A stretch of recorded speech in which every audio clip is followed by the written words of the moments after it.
कि अगर किसी शख्स पर आरोप लगते हैं कि वो 30 दिनों तक न्यायिक हिरासत में भी वो रहता है, उसे जेल होती है, तो क्या उसे अपने पद पर बने रहना चाहिए या उसे नैतिकता के आधार पर अपने पद से इस्तीफा दे देना चाहिए? आज पूरा देश ऐसी एक बहस में उलझा हुआ है क्योंकि सदन में गृह मंत्री अमित शाह ने वो बिल पेश किया जिसने सियासत में सनसनी मचा दी। मैं प्रस्ताव करता हूं कि भारत के संविधान का संशोधन करने वाला विधेयक संघ राज्य क्षेत्र शासन अधिनियम 1963 का संशोधन करने वाला विधेयक संयुक्त समिति को सौंपा जाए।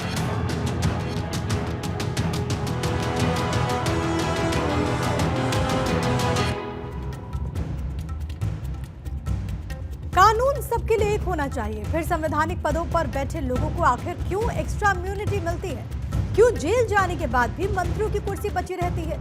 मुख्यमंत्री का पद बचा रहता है और जेल से आने के बाद वो फिर अपनी कुर्सी संभाल लेते हैं। लेकिन अब मोदी सरकार की तरफ से जो बिल पेश किया गया उसने इस इम्यूनिटी पर ब्रेक लगा दिए हैं, क्योंकि इस बिल के तहत ये साफ हो गया है कि 30 दिनों तक न्यायिक हिरासत में रहने पर किसी भी मंत्री, किसी भी मुख्यमंत्री, केंद्रीय मंत्री और यहां तक कि देश के प्रधानमंत्री तक को पद से हटाया जा सकता है। आपको पता होगा कि अगर किसी सरकारी कर्मचारी पर कोई आरोप लगता है और उसे हिरासत में लिया जाता है तो उसकी नौकरी पर खतरा बन जाता है, क्योंकि कानून के तहत अगर किसी सरकारी कर्मचारी कोई आपराधिक आरोप या फिर किसी दूसरे कारण से 48 घंटे से अधिक समय तक हिरासत में रहता है तो उसे सस्पेंड माना जाता है।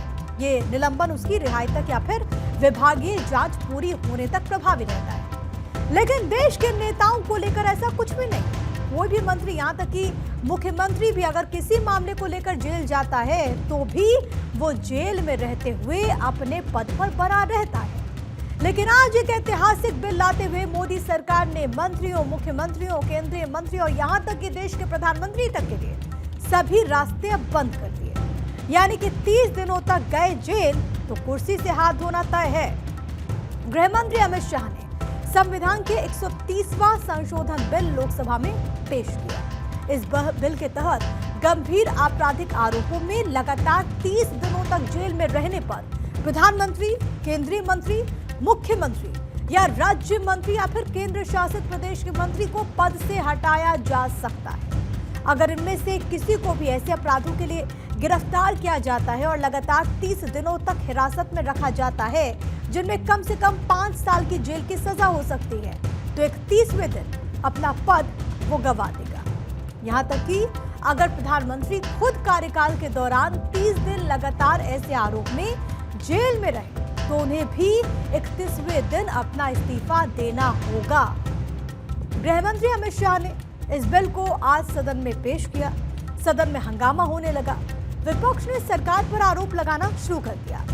खुद अमित शाह ने विपक्ष को जवाब भी दिया, जिसने बता दिया कि सरकार इस बिल को लेकर कितनी मजबूती के साथ आगे बढ़ रही है।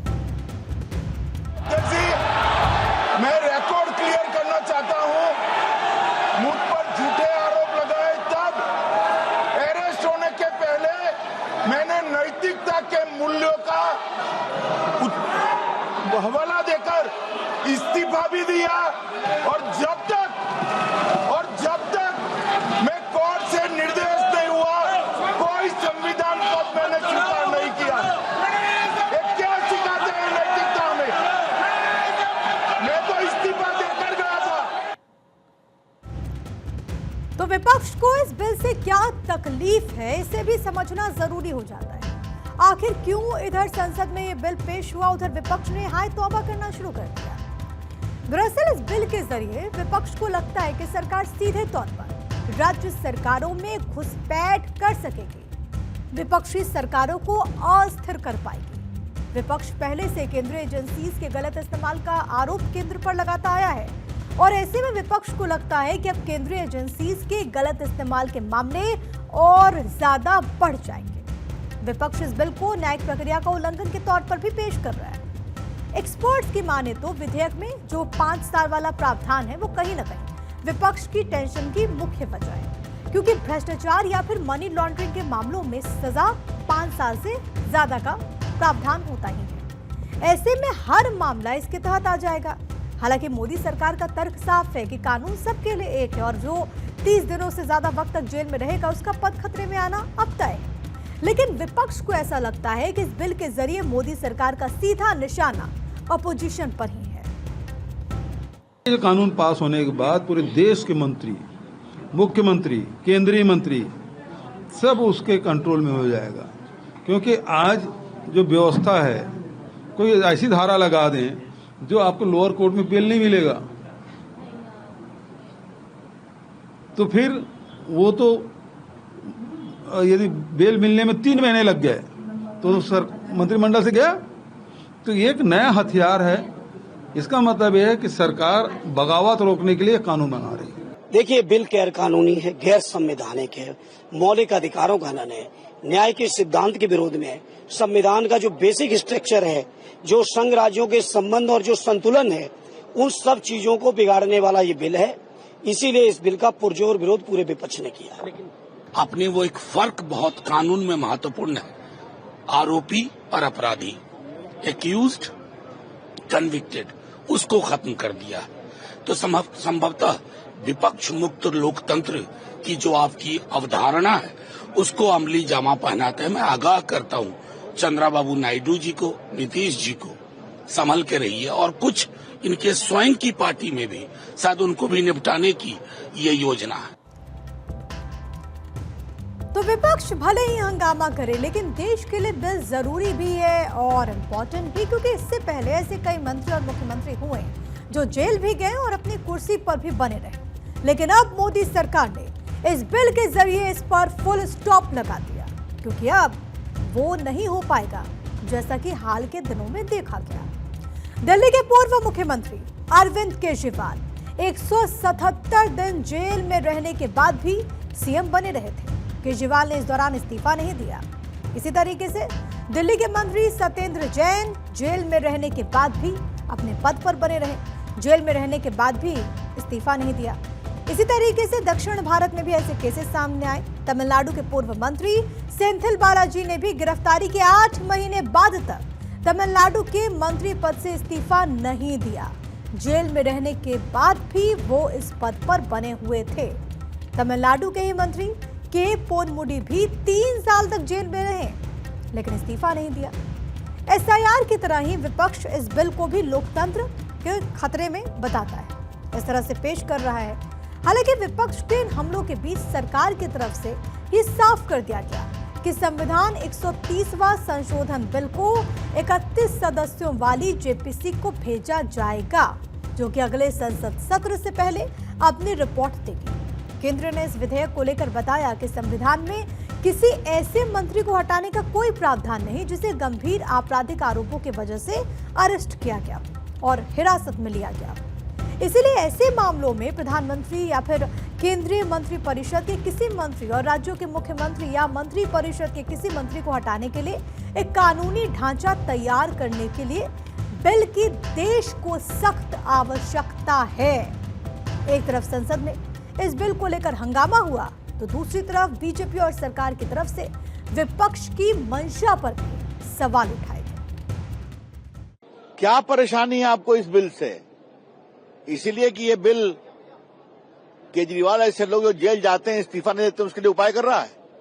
और इस बिल में ये भी प्रावधान है कि जैसे ही आपको बेल मिल गया, आप वापिस आकर के फिर बैठ जाएंगे।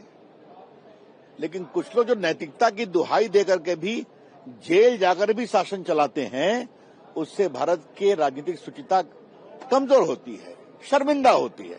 उसी को एड्रेस करने का बिल तो है, और उस पर इतना हंगामा। कुछ राज्यों में लोग जेल जाने के बाद भी, संवैधानिक पद पे बैठे हुए लोग जेल जाने के बाद भी वो इस्तीफा नहीं दिए। इसीलिए आज की परिस्थिति में ये कानून लाना अत्यंत आवश्यक रहा। ये संविधान संशोधन की कानून ये निश्चित रूप में देश के अंदर और पारदर्शिता लाने में बड़ा अच्छा रहेगा, स्पष्ट रहेगा। जो लोग इसको विरोध करते हैं वो देश में अराजकता, देश में कानून के ऊपर उनकी स्वभाव यही दर्शाती है। आज तो पूरी लोकतंत्र पे एक कुठाराघात है। जिस तरह से संसदीय मर्यादाओं का आज उन्होंने उल्लंघन किया।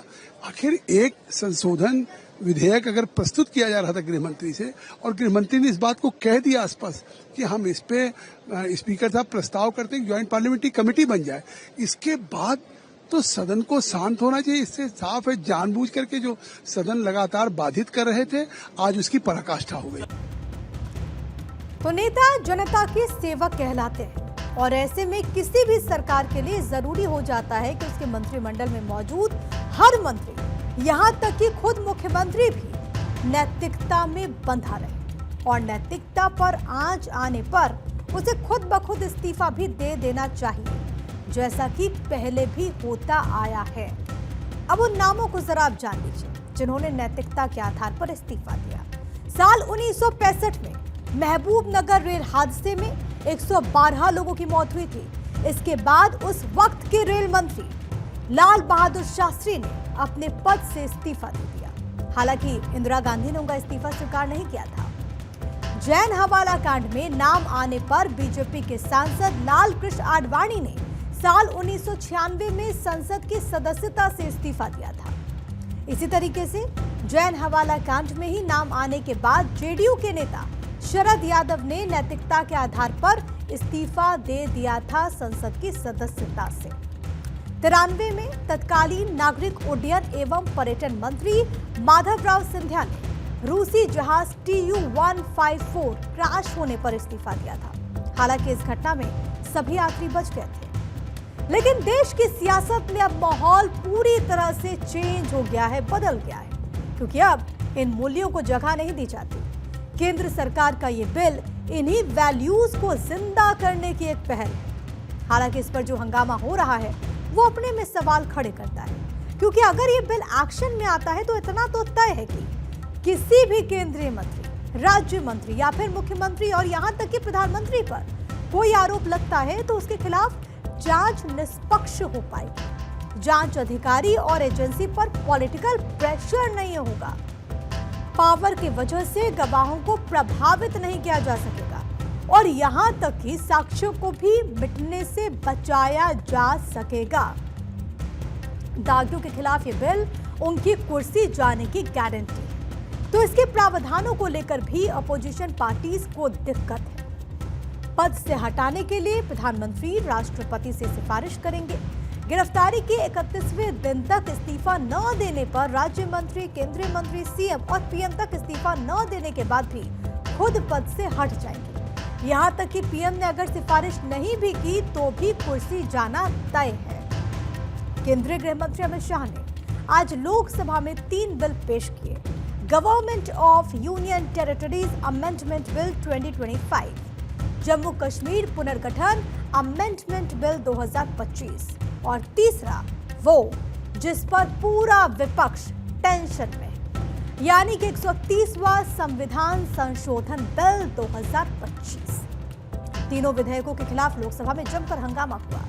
विपक्ष ने तीनों बिलों को वापस लेने की मांग की, लेकिन जिस तरह से सरकार अपने पक्ष में अटल दिखाई दे रही है, लगता नहीं है कि विपक्ष की कोई भी मंशा पूरी हो पाएगी। आप खुद सोचिए कि बिल जितना विपक्ष के लिए परेशान करने वाला है, केंद्र सरकार के लिए भी ये बिल उतना ही चुनौतियों से भरा होने वाला है।